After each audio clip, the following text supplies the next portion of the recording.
Hello friends, welcome to my channel. तो friends, आज हम बात करने जा रहे हैं आईएनएस विक्रांत क्या है। आईएनएस विक्रांत भारतीय नौसेना का एक विमान वाहक पोत है।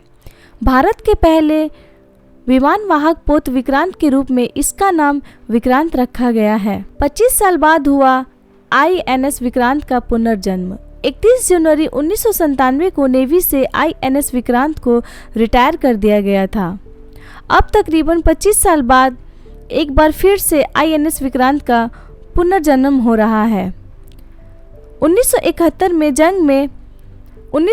की जंग में आईएनएस विक्रांत ने अपने सीहॉक लड़ाकू विमानों से बांग्लादेश के चिटगांव, कॉक्स बाजार और खुलना में दुश्मन के ठिकानों को तबाह कर दिया था। आईएनएस विक्रांत की क्या है खासियत?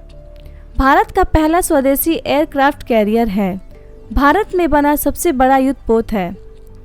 इसमें 30 एयरक्राफ्ट रखने की क्षमता है।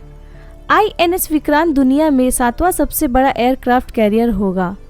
हिंद महासागर क्षेत्र में एक शुद्ध सुरक्षा प्रदाता के रूप में है। आईएनएस विक्रांत की कीमत, लंबाई और चौड़ाई क्या है? महिला अधिकारियों के लिए विशेष केबिन भी है। विमान वाहक पोत के 2300 डब्बों में 1700 नाविकों के लिए जगह है, जो कोच्चि और दिल्ली के बीच की दूरी के बराबर है।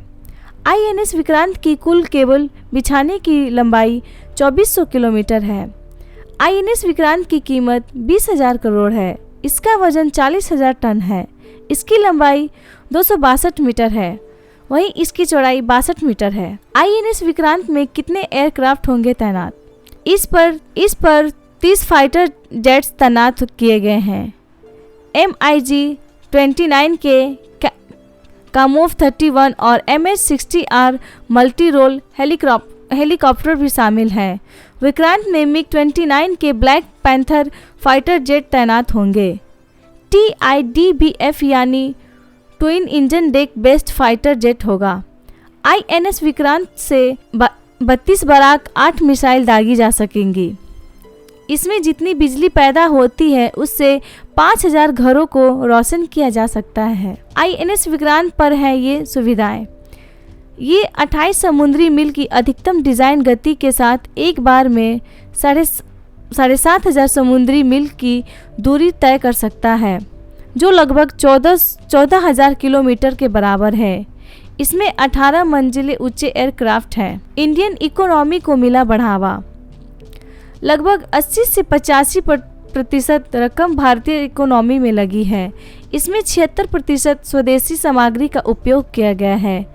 युद्धपोत को बनाने में 50 भारतीय उत्पादक शामिल रहे। हर दिन 2000 भारतीयों को सीधे तौर पर रोजगार मिला। 40,000 लोगों को इस प्रोजेक्ट में काम करने को मौका मिला। 2003 में दी गई थी मंजूरी।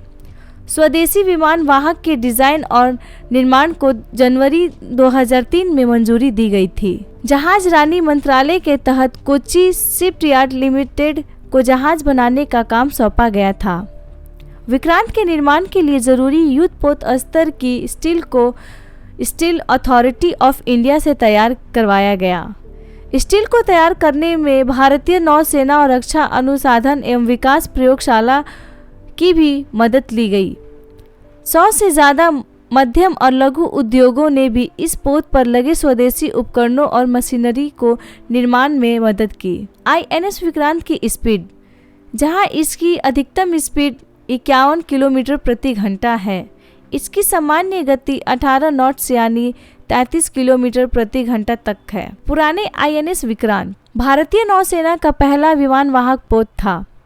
इसे ब्रिटेन में 1957 में भारत ने खरीदा था। भारतीय नौसेना में आईएनएस विक्रांत को 1961 में कमीशन किया गया था।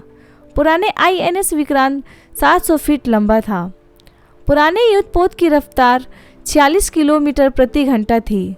पुराने विक्रांत में 40,000 हॉर्स पावर के इंजन थे। पुराने विक्रांत 1110 नौसैनिक रह सकते थे। अब तक बने सभी स्वदेशी युद्धपोत। 1960 में निर्मित पहले स्वदेशी युद्धपोत आईएनएस अजय।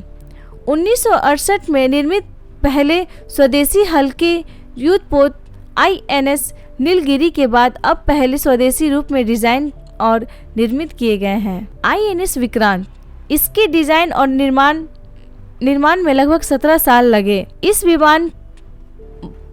विमान वाहक पोत पर काम अप्रैल 2005 में औपचारिक स्टील कटिंग के साथ शुरू हुआ। फरवरी 2009 में इसके तली का काम पूरा हुआ। 12 अगस्त 2013 को लॉन्च किया गया था। उस समय इसकी संरचना 80% हिस्सा तैयार किया जा चुका था।